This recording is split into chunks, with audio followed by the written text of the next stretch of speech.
बिस्मिल्लाहिर्रहमानिर्रहीम। आज तक के मुअज़्ज़ज़ नाज़रीन अस्सलाम वालेकुम। अब किस नंबर 12 मुलाहिज़ा फरमाएं। रात की आखिरी पहर जेलर ने कहा, तुम्हारा ब्लैक वारंट मौसूल हो गया है। कल तुम्हारे लवाहिकीन से आखिरी मुलाकात करवा दी जाएगी और सुबह तुलू आफ्ताब से कबल तुम्हें फांसी पर लटका दिया जाएगा। तुम्हें कोई वसीयत करनी है? मैं चौंक कर जागा तो पसीने में तर बतर था और मेरा वजूद दहशत से कांप रहा था। सुबह हो चुकी थी।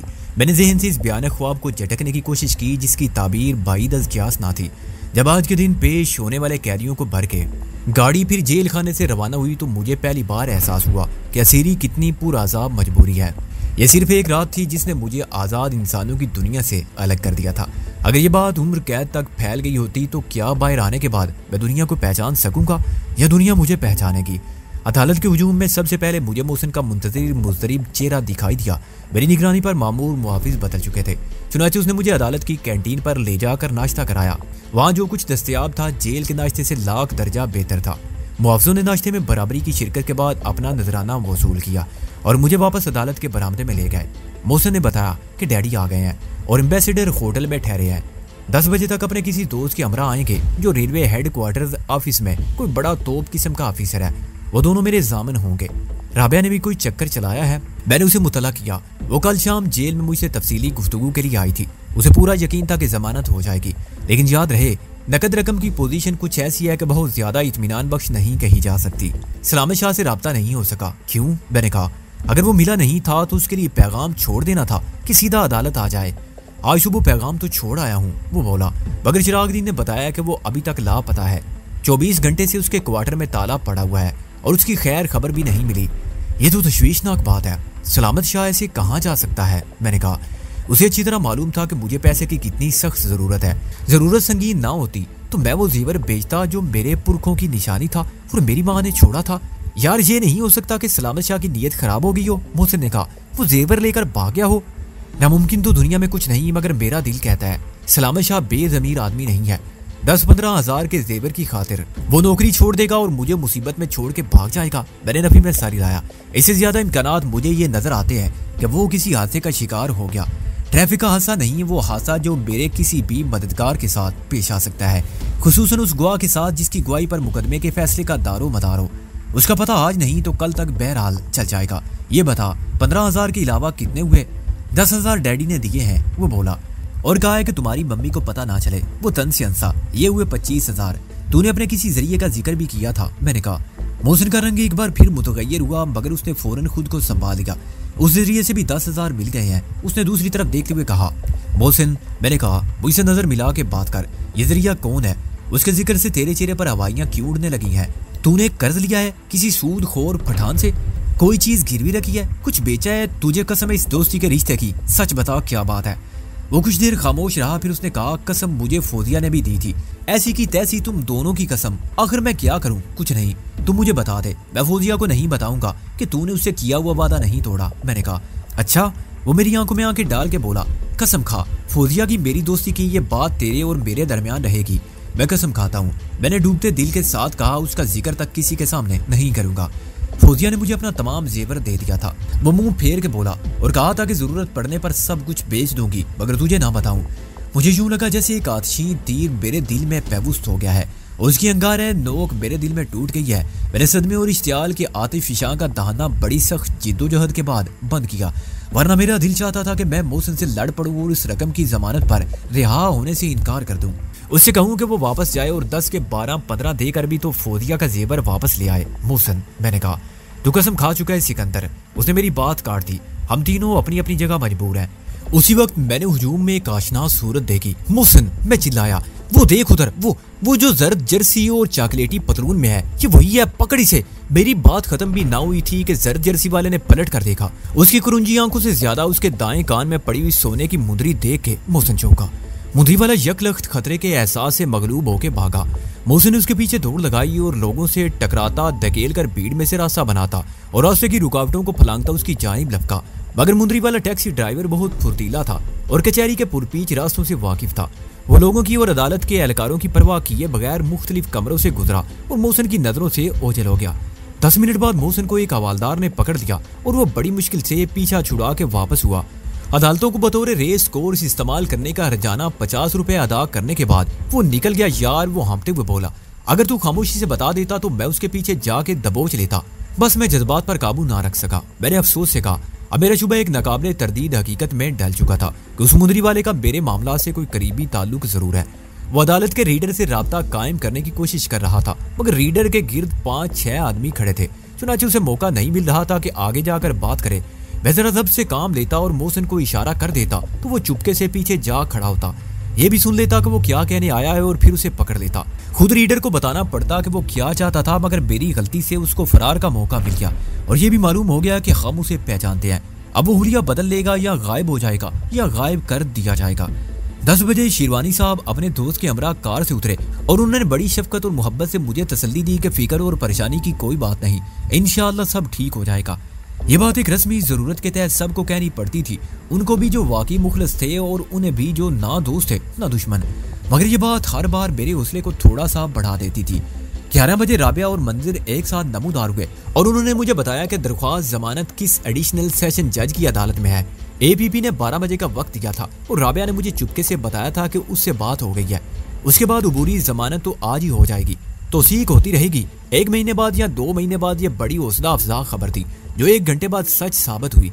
एपीपी ने भी बेदिली से मुखालफत की और बिलाकर राबिया और मंजिर के दलाइल से इत्तफाक करते हुए अपने एतराज़ात वापस ले लिए। अदालत ने मुझे 20,000 रुपए की माली जमानत के साथ 2 अफराद की शख्सी जमानत फराहम करने का हुक्म दिया। नकद रकम उसी वक्त जमा करवा दी गई और शेरवानी साहब और उनके दोस्त ने जमानत नामे दाखिल करा दिए। दस्तावेजात की तस्दीक और तकमील होने तक मैं कैद में रहा और हथकड़ी समेत अदालत के बाहर मोहसिन के साथ खड़ा रहा। बिलाखिर यह कानूनी कार्रवाई मुकम्मल हुई और मेरे हाथों से वक्ती तौर पर वो जंजीर जुदा हो गई जिसने 48 घंटे तक मेरी आज़ादी को सल्ब कर रखा था। मिठाई के पैसे लेकर मुहाफिज रुखसत हुए। जा भाई ऐश कर, एक कत्ल और कर दे। मंजिर ने अदालत से बाहर आते ही मेरे कंधे पर हाथ मार के कहा और रुखसत हो गया। उसे दूसरी अदालत में जाना था। फिर मुझे मीर मोहम्मद नजर आया जो एएसपी के साथ जीप में बैठने जा रहा था। उन दोनों की सूरज शिकस्त खुर्दगी के एहसास की गुमाज थी। मैं तेजी से आगे बढ़ा और उनकी राह में खाइल हो गया। अस्सलाम वालेकुम हजरात, मैंने बड़ी जुरात से कहा। अगर राबिया मेरी साथ ना होती तो शायद इस सलाम के जवाब में वो मुझे गाली देते और मुझसे मुसाफा किए बगैर निकल जाते। अब ऐसे किसी ने मुझे जमानत पर रिहा होने की मुबारकबाद नहीं दी। मिस्टर सिकंदर बख्त, एएसपी ने मतानत से अंग्रेजी में कहा, अबूरी जमानत से या बाइज़र रिहाई की मंजिल बहुत दूर है। बहरहाल तुम इसरार करते हो तो मुबारक हो। वो जीप में बैठा और उसी इत्मीनान से किसी तरफ देखे बगैर अदालत के अहाते से निकल गया। शेरवानी साहब अपने दोस्त के हमरा चले गए और ताकीद कर गए कि मैं मोहतात रहूं, किसी मरहले पर अदम दिलचस्पी और अदम तोजी का सबूत ना दूं और शाम को उनसे होटल के कमरे में मिल लूं। वो रात को फ्लाइट से वापस चले जाएंगे। राबिया ने मुझे बताया कि अभी 2 मुकदमात और दायर करने हैं। विरासत के सर्टिफिकेट का मुकदमा वो खुद फाइल करेगी। वालिद की लाश को निकलवा के दोबारा पोस्टमार्टम कराने का केस मंजिर ने ले लिया था। चुनाचे मैं बिला नागा दोनों से राब्ता कायम रखूं। उसने मुझे अपना कार्ड देने के बाद ये भी कहा कि मुझे जब भी फुर्सत मिले मैं उससे घर आके मिल लूं। शाम 7-8 बजे तक वो अपने ऑफिस में रहती है जो कोठी के एक हिस्से में है, मगर उसके बाद उमूमन फारिग मिलती है। उसके 2 मातहत वकील हैं जो उसकी हिदायत की रोशनी में अगले दिन के लिए केस तैयार करते हैं और ऐसा बहुत कम होता है कि खुद उसे भी रात तक उनके साथ लग के काम करना पड़े। मैंने और मोहसिन ने उसका शुक्रिया अदा करने की कोशिश की और शर्मिंदा हुए। वो अपनी गाड़ी में हमें माल पर छोड़कर चली गई। यार मोहसिन, मैंने कहा, मुजरिमाना माहौल से निजात पा के माल की खूबसूरत दुनिया में सांस लेती कहा, ये दुनिया कितनी बदल गई है। बल्कि मैंने तो महसूस किया है कि दुनिया हर रोज बदलती रही है। जब मैं लंदन से वापसी पर लाहौर एयरपोर्ट पर उतरा था तो ये दुनिया कुछ और थी। सिर्फ 1 घंटे में दुनिया वो ना रही। उससे अगले दिन जब मैं हवालात में था तो दुनिया का रंग कुछ और था। उससे अगले दिन जब मैं हवालात में था तो दुनिया का रंग कुछ और था और आज फिर ये दुनिया अजीब सी लग रही है। ये एहसास की ऐनक का कमाल है। मोहसिन ने किसी फलसफी की तरह कहा, बचपन में हम एक सीधे सादे खिलौने में यही तमाशा देखते थे। बड़ा मुश्किल सा नाम है उसका, कैलेडोस्कोप, मगर वो है क्या? वो नलकी जिसके अंदर शीशे के रंगीन टुकड़े भर दिए जाते हैं और उस नलकी के 3 तरफ आईना होता है। रंग बिरंगे बेतरतीब किनारों वाले शीशों के टुकड़ों से तीनों आईनों का अक्स एक जैसा नजर आता है तो कैसा खूबसूरत पैटर्न बनता है। उधर नलकी जरा सी घुमाई और पैटर्न बदल गया, अगली तरतीब से नया डिजाइन। तो बरादर ये दुनिया वही है, कैलेडोस्कोप। और वाकयात और गर्दिश हालात से पैटर्न बनते हैं तो दुनिया कभी कुछ लगती है कुछ भी। मेरा ब्रीफकेस मेरे हाथ में था और मैं आजाद था, मगर इस आजादी के एहसास में एतमाद का फुकदान था। रस्नोदार के साए मेरे खम रुकाब थे और वक्त का नकीब सदा देता था कि ये मोहलत बेसबात है। मेरे सामने बहुत से चैलेंज थे, मुझे जिंदगी का हक ही नहीं हासिल करना था। नजरों से ओझल रहकर मेरे लिए हर कदम पर दाम ताजीर बिछाने वाले शिकारी को भी तलाश करना था। मुझे सबूत फराहम करना था कि मेरा बाप उन्हीं की शैतानी चालों का शिकार हुआ और शायद फिर अपने दाम में सयाद आ गया। शराफत अली उन्हीं की रेशा दवानियों का शिकार हुआ जिन्होंने उसके कंधे पर रख के बंदूक चलाई थी। चुनाचे अब मुझे वजीर खान के कातलों को तलाश करना था और उनसे पूछना था कि वजीर खान को क्यों डराते थे और अब उसके बेटे से क्यों डरते हैं।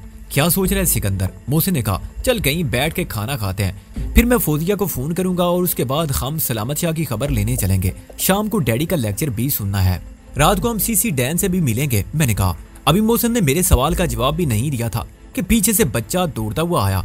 बूट पॉलिश सर वो करीब आते ही बोला। उसके कंधे पर एक छोटा सा लकड़ी का संदूक रखा हुआ था और 12-14 साल के इस बच्चे के मैले कपड़ों और जिस्म से पॉलिश की बू उठ रही थी। नहीं भाई, मैंने कहा, ये जूते इस काबिल नहीं। मगर वो बच्चा साथ साथ चलने लगा। हम अब बैडन रोड पर थे। पॉलिश करा लीजिए साहब, सिर्फ 1 रुपया। अच्छा 8 आने, वो बोलता चला गया। फिर अचानक उसने जेब से एक रुक्का निकाला। लें साहब, उसने सरगोशी में कहा, बस जरा सी देर रुक जाइए, आपके जूते मुफ्त पॉलिश करता हूँ।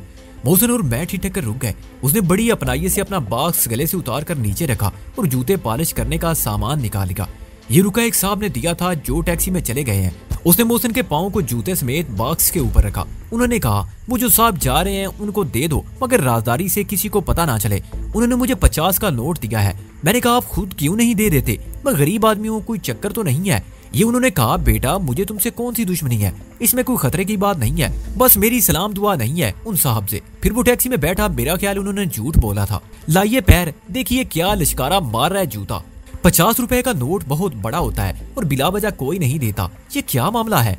मैं और मोहसिन एक दूसरे का मुंह देखते रहे। वो जवान थे, सेहतमंद, कान में मुंदरी, घुंघरियाले बाल। नहीं साहब, लड़के ने जोर जोर से जूता रगड़ते हुए कहा। 60-70 साल का दुबला पतला बुढ़ा था, शेरवानी और तुर्की टोपी में, कार्टून लगता था। आप जानते हैं उन साहब को कि वो कौन थे? मैं किसी मुश्किल में तो नहीं पड़ जाऊंगा 50 रुपए लेकर? ऐसा तो फिल्मों में होता है। अल्लाह पर भरोसा रखो, कुछ नहीं होगा। मोहसिन ने रुका मुझे दिया। वो बड़े अच्छे आदमी थे और उनसे वाकई हमारी सलाम दुआ नहीं थी। मोहसिन की आड़ में रुका लेकर मैंने यूं खोला कि कोई ना देख सके। उस पर सिर्फ 3 सतरें बाल पॉइंट से घसीटी गई थी। आज रात को 10 बजे धर्मपुरे से बागबानपुरा जाने वाली नहर के इस किनारे पर मिलो, जिस पर महकमा इनहार के दफ्तर में मुलाकात हुई या ना हो सकी। हर सूरत कल डाक से चिराग दीन के चौकीदार मोहब्बत खान की मार्फत तुम्हें एक लफाफा मिलेगा जिस पर तुम्हारी बजाय गुलाब खान का नाम होगा। चौकीदार से ये लफाफा ले लेना, मगर इस तरह के किसी को मालूम ना हो। फुमांचो।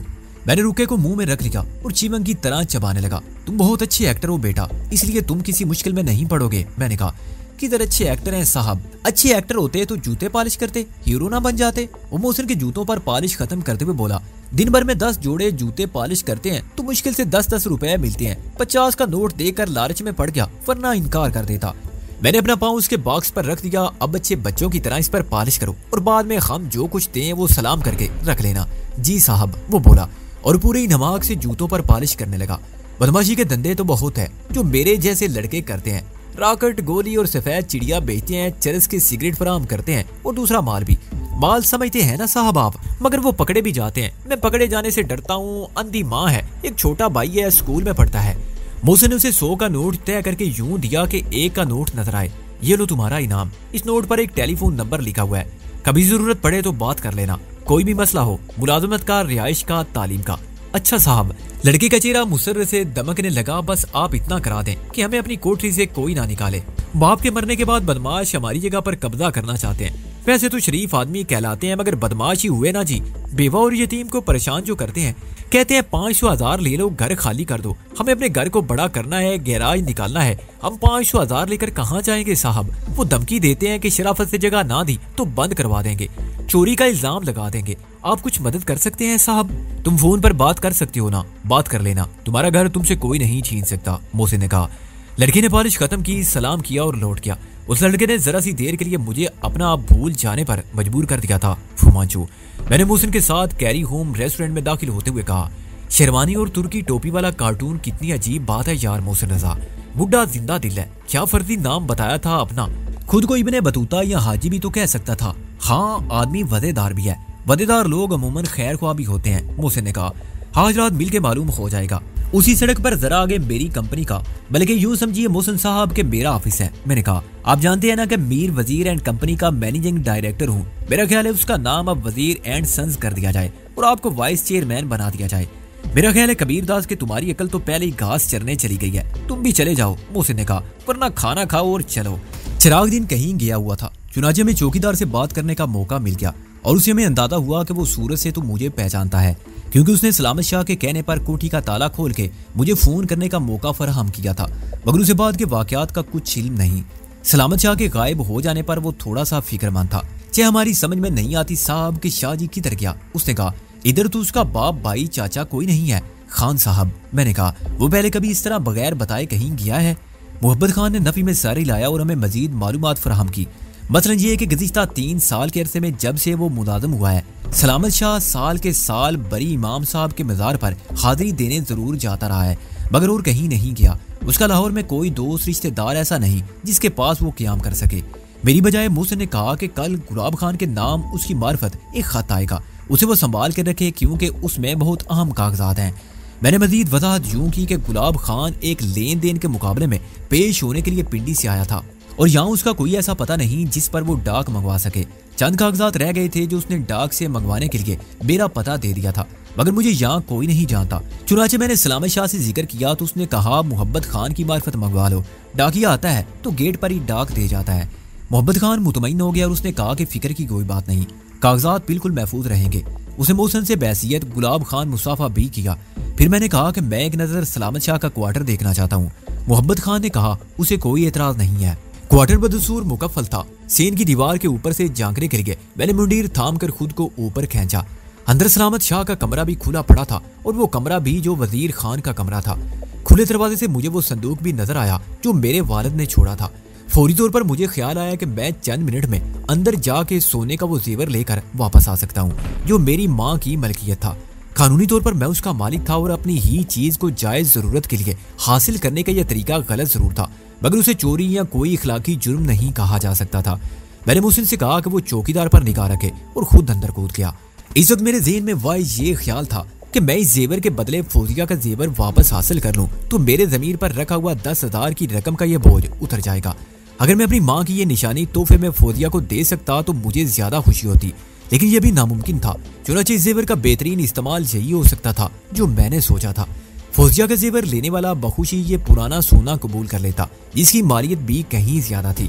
खिलाफे तवक्को मुझे कफल खुला नजर आया और मुझे एक लम्हे के लिए मायूसी हुई। क्या सलामत शाह जेवर निकाल कर ले जा चुका है? मैंने बेख्याली में ढकना उठाया और छोड़ दिया। बदबू का एक बबका मेरी नाक से टकराया और मैं बेतहाशा भागा। दरवाजे तक पहुंचकर रुका और वापस गया। लरजते हाथों से मैंने रुमाल निकाला और उस संदूक के हैंडल को साफ कर दिया। फिर मैं मतली के एहसास को रोकता वापस हुआ और दीवार पर से कूदने की कोशिश में बस से नीचे गिरा। मोहसिन ने दौड़कर मुझे उठाया। सिकंदर, वो मेरी सूरत देखकर बोला क्या बात है, क्या हुआ तुझे? मैंने मोहसिन का हाथ पकड़कर खींचा। मोहसिन चल यहाँ से निकल, अंदर लाश, सलामत शाह की लाश। क्या? मोहसिन ने मुझे झुंझोड़ा। तू होश में तो है ना? हाँ, मैंने बैठी हुई आवाज में सरगोशी की। मैं झूठ नहीं कहता, सलामत शाह की लाश उस संदूक में है जो मेरे वालिद ने छोड़ा था। मैंने ढकना खोलकर देखा, वो मुझे घूर रहा था। उसका सर हाथ पैर अलग अलग थे। चल में हम दोनों पत्थर के बुत की तरह खड़े रहे। फिर मोहसिन ने कहा, देख, अगर चौकीदार तेरी ये हालत देखेगा तो उसे शक हो जाएगा। ज्यादा देर ठहरना भी हमारे हक में खतरनाक था। मैंने कपड़ों की गर्द झाड़ी, एक नल से चंद घूंट पानी के पिए और अपने दिली जज्बात को शगुफ्ता मुस्कुराहट के नीचे छुपा के मोहब्बत खान को खुदा हाफिज कहता हुआ बाहर निकल आया। 10 कदम सुकून से चलने के बाद मुझे स्टेशन की तरफ से खाली टैक्सी आती दिखाई दी और हम दोनों पिछली सीट पर बैठ गए। बागे जना, मोहसिन ने कहा, और ड्राइवर ने इतने थोड़े फासले की थोड़ी सी आमदनी को नाकाफी समझते हुए वादे किया कि 10 रुपए होंगे। मोहसिन का और मेरा मूड सख्त कातलाना हो रहा था। चुनांचे चिड़ियाघर के दरवाजे पर उतर के हमने उसके हाथ पर 5 रुपए रखे और अभी उसने एहतजाज के लिए मुंह खोला ही था कि मैंने फाड़ खाने वाले अंदाज में कहा कि बकवास की जरूरत नहीं, हम मारेंगे और ये 5 रुपए भी छीन कर थाने में बंद कर देंगे, तो एक 100 का पत्ता लिए बगैर नहीं छोड़ेंगे। उसने हमें गौर से देखा और भाग गया। उसे यकीन आ गया था कि आज उसने पुलिस अफसरों से किराया लेने के अलावा बदतमीजी का जो मुजाहरा किया है वो बहुत संगीन जराइम में शुमार होता है। मैं और मोहसिन शमला पहाड़ी के नीचे एक बेंच पर बैठे रहे, फिर उठकर ओपन एयर रेस्टोरेंट की आखिरी मेज पर चले गए। अभी शाम नहीं हुई थी। चुनाचे हमारे अलावा सिर्फ एक लड़का और एक लड़की बहुत दूर पहाड़ी के दामन में बैठे थे। खलूवत की जरूरत उन्हें भी थी और हमें भी, गो असबाब जुदा थे। यार मोहसिन, मैंने मिलाकर लब खोले। ये तो बहुत बुरा हुआ। मोहसिन ने इकरार में सर हिलाया। हमें पहले ही अंदाजा कर लेना चाहिए था कि ऐसा हो सकता है। सलामत शाह दिफा का सबसे अहम और शायद वाहिद गवाह था। मेरी शराफत अली के नौकर वैसे ही दुश्मन हो रहे हैं। उनसे सच की तवक्को नामुमकिन है और पुलिस के लिए चशमदीद गवाह भी बन जाएंगे और शायद पुलिस के दबाव में यह बयान देने तक मजबूर हो जाएंगे कि उन्होंने तुझे जुर्म इर्तिकाब करते देखा है। मुझे तो तेरी फिक्र लाहक हो रही है मोहसिन। तू बहुत बढ़ चढ़ के मेरी मदद कर रहा है। मैंने कहा मदद तो बहुत से लोग कर रहे हैं। वो बोला मगर वो असल मुजरिमों के लिए खतरे का सबब नहीं बन सकते। सलामत शाह बहुत सी ऐसी बातें जानता होगा जो किसी को मालूम नहीं। मसलन ये कि आखिरी दिनों में चचा वजीर खान से कौन लोग मिलने आते थे, वो उन्हें शनाख्त कर सकता था। उसकी मौत का फौरी सबब बहरहाल ये है कि सफाई का वाहिद गवाह ना रहने दिया जाए। चश्मे तसव्वुर से मैं अभी तक उस संदूक में बंद लाश के टुकड़े देख रहा था और मेरे दिमाग में सड़ने वाली लाश का वो ताफुन बस गया था जिसका पहला मुकीद झोंका संदूक खोलते ही मुझ पर हमलावर हुआ था। मेरा ख्याल है मोहसिन के परसों रात जब सलामत शाह मुझसे थाने में मिलकर गया था तो कातिल उसके मुंतजिर थे। उन्होंने सलामत शाह से पूछा होगा कि वो मुझसे क्यों मिला था और उसने मुझे क्या कुछ बता दिया है। उसी रात वो कत्ल के बाद सलामत शाह को संदूक में डाल गए होंगे और वो सब जेवर भी ले गए होंगे जो सलामत शाह को फरोख्त करना था। उस संदूक का सामान निकाले बगैर उसमें लाश नहीं डाली जा सकती थी। वो सामान उनके काम का नहीं था। मुमकिन है वही पलंग के नीचे ढेर हो। मैंने देखा नहीं, मैं तो लाश देखते ही बदहवास होके भाग गया था। गनीमत है मुझे फिंगरप्रिंट साफ कर देने का ख्याल रहा। अब सवाल यह है कि उस कत्ल पर से पर्दा कब उठेगा, जब लाश का ताफुन फैलेगा और गिरदोनवा में बसने वालों को भी महसूस होने लगेगा। हाँ, ये भी हो सकता है कि आजकल में चिराग दीन अपने खानसा मां की गुमशुदगी की रिपोर्ट लिखवा दे और पुलिस वहां जा पहुंचे। हमारा फिर वहां जाना खतरे से खाली नहीं है। मैंने कहा अगर मोहब्बत खान ने आज ही चिराग दीन से जिक्र कर दिया तो बाद में हमारे लिए वजाहत मुश्किल हो जाएगी और कल हम गुलाब खान मार्फत मोहम्मद खान के पते पर आने वाला खत कैसे वसूल करेंगे। बेटर को आता देखकर मोहसिन खामोश हो गया। जब वो चाय के बर्तन रख के चला गया तो मोहसिन ने कहा खत के सिलसिले में तो अब कोई नया चक्कर चलाना पड़ेगा।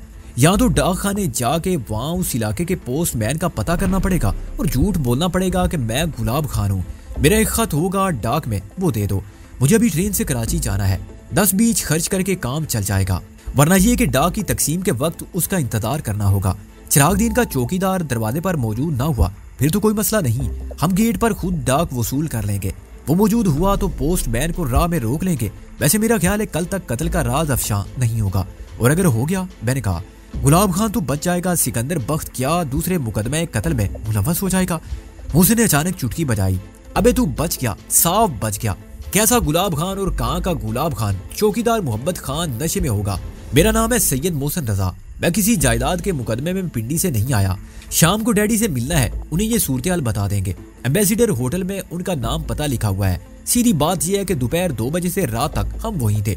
वो खफा तो होंगे कि हम क्या हर मुश्किल को गले लगाए फिरते हैं, मगर हमारा क्या कसूर है यार? क्या हमें मालूम था कि सलामत शाह हमें उस संदूक में टुकड़े टुकड़े मिलेगा? वो मामले की संगीनी को देखते हुए जरूरत पड़ने पर बयान दे देंगे कि अदालती कार्रवाई के बाद रिहाई पाते ही मैं उनके बेटे मोहसिन रजा के साथ गया था। हमने इकट्ठे खाना खाया था और रात की फ्लाइट से उनके इस्लामाबाद वापस जाने तक हम उन्हीं के साथ रहे थे। एक लम्हे के लिए इधर उधर नहीं हुए थे। राबिया या मंदिर से ये बात करने की जरूरत ही नहीं। झूठ भी बाज़ औक़ात बाइस रहमत बन जाता है। मैंने इत्मीनान का सांस लेकर कहा, अब एक बात और सुन ले, अंकल शेरवानी से भी फुमांचू के रुके और उसकी दावत का बिल्कुल जिक्र मत करना, वरना वो कहेंगे कोई जरूरत नहीं है उससे मुलाकात करके चोरी छप्पे जाने की। पुलिस को इतला कर देते हैं, वो फुमांचू को उठा लाएगी और फिर जो कुछ उससे पूछना है पूछ लिया जाएगा। लेकिन मोहसिन रजा, पुलिस की मौजूदगी में वो सच कहाँ बोलेगा? वह सब कुछ कहाँ बताएगा जिसके बताने से जिंदगी के लाले पड़ जाएं? ये तो ठीक है, लेकिन क्या ये कोई अकलमंदी है? मोहसिन बोला, मेरा मतलब है इन हालात में हमारा इस वैरान इलाके में जाना, वो भी खाली हाथ। अगर ये दुश्मन की चाल हुई तो हमारी लाशें कल लहर से बरामद होंगी। मुझे ये चाल इसलिए नहीं लगती कि वो रुका फुमांचू की खुद अपनी जाती तहरीर था। मैं उसे पहचान गया था। मैंने कहा, ताम उसे कोई शुबा नहीं कि हमें खतरा दरपेश होगा। खुदा न खास्ता किसी तरह फुमांचू को भी देख लिया होगा तो हमारे पहुंचने से पहले उसका किस्सा पाक हो जाएगा और हम बहादुर बन के शेर की तरह जाएंगे तो मचान पर मोर्चा कायम करने वाले शिकारी की तरह वो बड़ी बहादुरी से मार डालेंगे। आओ अब डैडी की डांट डपट सुनना है और उन्हें सियाफ करने एयरपोर्ट से वापसी पर सोचेंगे। एक दो मसाइल और भी तवज्जो तलब है। मैंने कहा, मसलन एक तो यही कि हमें यहाँ कम से कम मुझे गैर मुसल्ला नहीं होना चाहिए, लेकिन रिवॉल्वर से पहले लाइसेंस हासिल करना आसान काम नहीं है। बगैर लाइसेंस के रिवॉल्वर लेकर फिरना जराइम में एक और जुर्म करने का इजाफा है। दूसरा मसला क़याम का है। तीसरा मसला कि सलामत शाह के बाद कौन गवाही देगा कि मेरे वालिद कौन सी कब्र में है?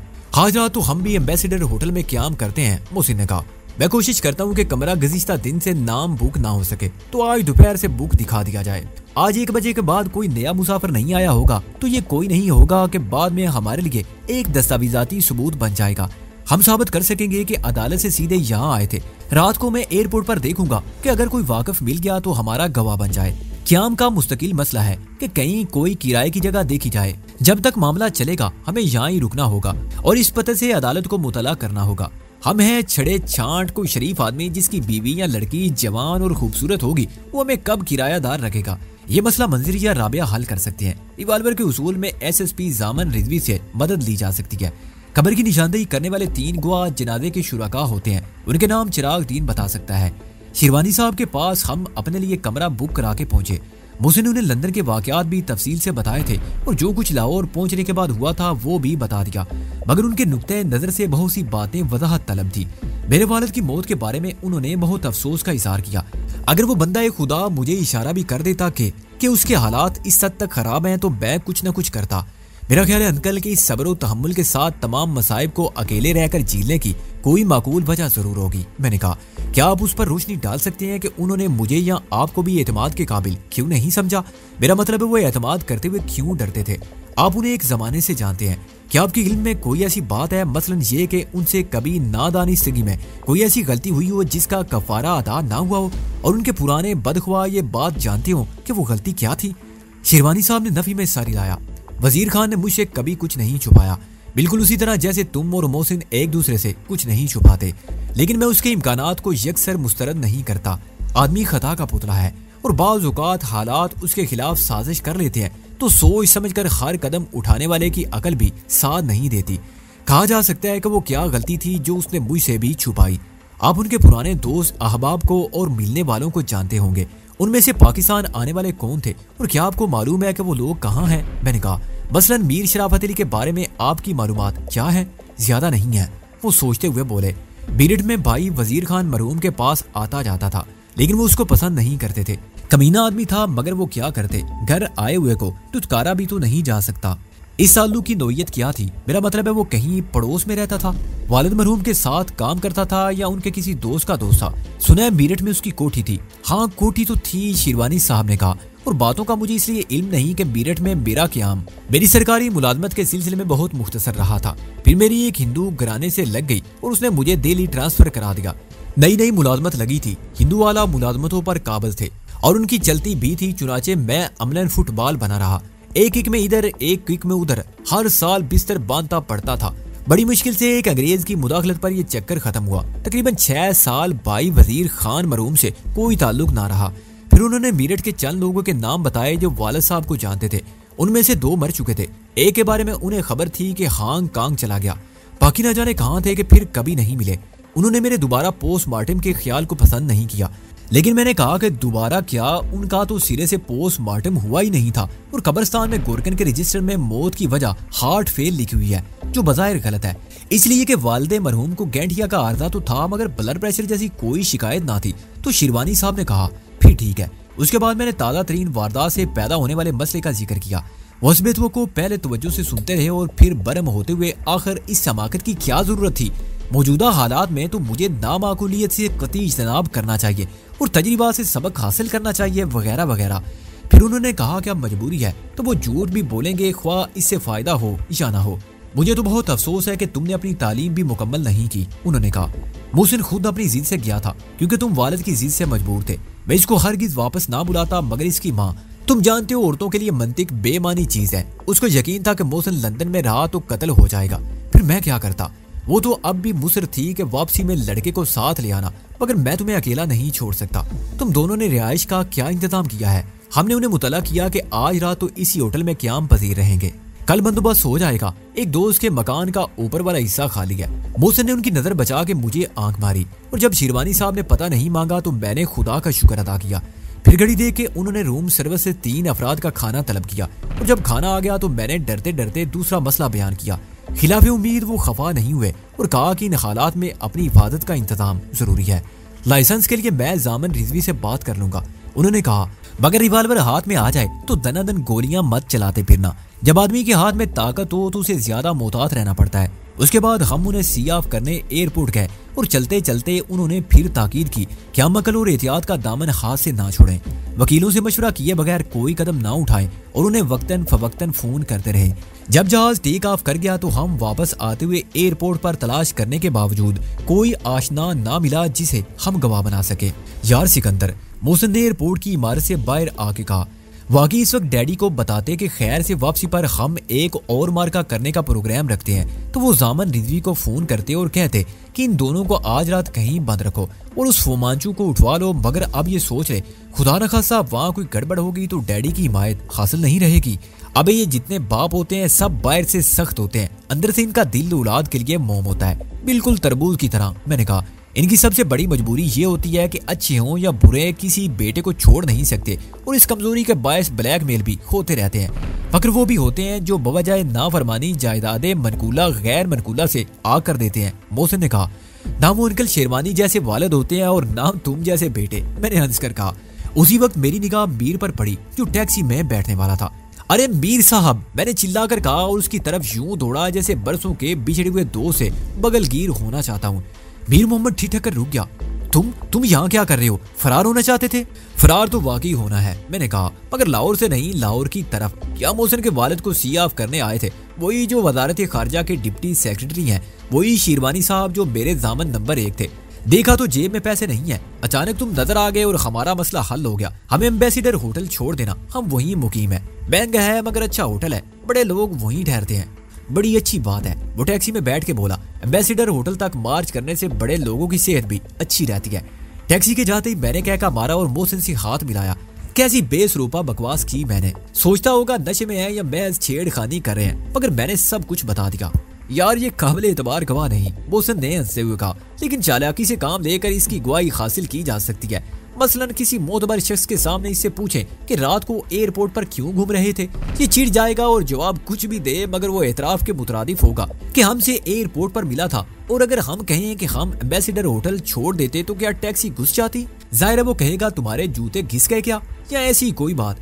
मगर वो मोतबर शख्स गवाह होगा तो मीर कैसे इनकार करेगा कि हमसे एयरपोर्ट पर मिला ही ना था। ये सब तो ठीक है और बाद की बात है। मैंने एक टैक्सी का दरवाजा खोलकर बिला इजाजत बैठते हुए कहा, अभी की फिक्र करो। कहाँ जाना है जी आपको? ड्राइवर ने नागवारी से कहा। पहले पूछ लेना चाहिए। पूछेंगे तुमसे बाद में, मैंने गुर्रा कर कहा। चलो धर्मपुरा पुलिस स्टेशन और मीटर डाउन कर लो। 100-200 रुपए की सवारी उठाने की उम्मीद में खड़े हुए ड्राइवर ने मीटर डाउन करते हुए तकदीर को यकीनन कोसा होगा। कमीले भी तो पुलिस वाले और खुदा का शुक्र अदा किया होगा कि उसूल पसंद थे, वरना मीटर का किराया देने की बजाय किसी बहाने अपना नजराना भी वसूल कर लेते। धर्मपुरा पुलिस स्टेशन पर ड्राइवर को 20 रुपए देकर हमने पैदल चलना शुरू कर दिया। बहुत पहले मैं यहाँ अपने एक दोस्त से मिलने आता था। यादाश्त पर भरोसा करते हुए मैंने धर्मपुरा के बाजार को उबूर किया, जो छोटी सी तंग सड़क थी। फिर एक मैदान में आ गया जिसमें लकड़ी की एक टाल मौजूद पाके मैंने अपनी समत के सही होने का अंदाजा किया। मोड़ पर मुझे रतन स्ट्रीट नंबर 19 का नीला बोर्ड नजर आया जिस पर सफेद उरूफ चमक रहे थे। हम पुरानी ईंटों के फर्श वाली गली से गुजरे। मोहसिन कुछ तशवीश का शिकार था कि ये हम कहाँ जा रहे हैं, मगर मैंने कहा कि ये रास्ता शॉर्टकट ही नहीं कि हमारे लिए बहुत महफूज भी है। अगर हमारे दुश्मन मुंतजिर हुए तो सड़कों पर होंगे, हम पीछे से उनको जा लेंगे। गली के इख्तिताम पर बाईं जानिब दीवार थी जो नहर के दफातर के अकबी हिस्से को धर्मपुरे की सबादी से जुदा करती थी। मगर बैरून जो बच्चा रहने वालों ने इस दीवार में एक शगाफ बना लिया था और इस गार के दाने जैसे शगाफ से गुजर के वो बराह रास्त सड़क पर तुलू होते थे जहाँ से दिन में रिक्शा वगैरह मिल जाते थे। कभी नहर के महकमे वाले अलर्ट होते तो शगाफ बंद कर दिया जाता और लोगों को तकरीबन पौन मील चल के सड़क तक पहुंचना पड़ता। लेकिन खुद नहर के महकमे के अपने मुलाजिम जो सर्वेंट क्वार्टर में रहते थे चंद रोज बाद दीवार की ईंटें फिर निकाल देते थे, क्योंकि खुद उन्हें धर्मपुरे के बाजार तक पहुंचने के लिए दीवार पर से कूदना या 1 मील का चक्कर काटना गवारा न था। बैरून मोहसिन सर झुकाए दीवार के खलास से गुजर गए। 2 रवैया सर्वेंट क्वार्टर की पतली सी गली को तय करके हम उस जगह पहुंचे जहाँ फोमांचू ने हमें बुलाया था। नहर के दफातर बंद थे और लोग बाहर चारपाइयां डाले सो रहे थे। नहर का गदला पानी जिसमें सारा दिन बच्चे बड़े नहाते थे और हवा बड़ी ट्यूब लेकर तैरते थे अब सुकून से बह रहा था। मुखालिफ किनारे पर सिर्फ एक आदमी था जिसने तन के कपड़े धोकर फैला लिए थे और खुआ अंधेरे की 70 पोशी से मुतमईन बैठा था। मैंने दाईं जानिब चलना शुरू किया। आगे नहर का किनारा बिल्कुल सुनसान हो जाता था और कच्ची पक्की सड़क पर जाड़ जंकाड़ बढ़ जाते थे। मुगलपुरा जाने वाले दूसरे किनारे की बड़ी सड़क पर सफर करते थे। फुमांचू मुलाकात के लिए बड़े महफूज और बहुत खतरनाक जगह का इंतखाब कर चुका था। मैंने मोहसिन से कहा कि वो अलग हो जाए और 10 कदम पीछे चले। मैं बहुत मोहतात था और कोई गैबी आवाज या मेरी छठीस बता रही थी कि यही वो जगह है जहाँ तुर्की टोपी और शेरवानी पहनने वाला वदेदार बूढ़ा फुमांचू, जो आज देखने वालों को कार्टून लगता है, मुझे मिल सकता है, जिंदा या मुर्दा।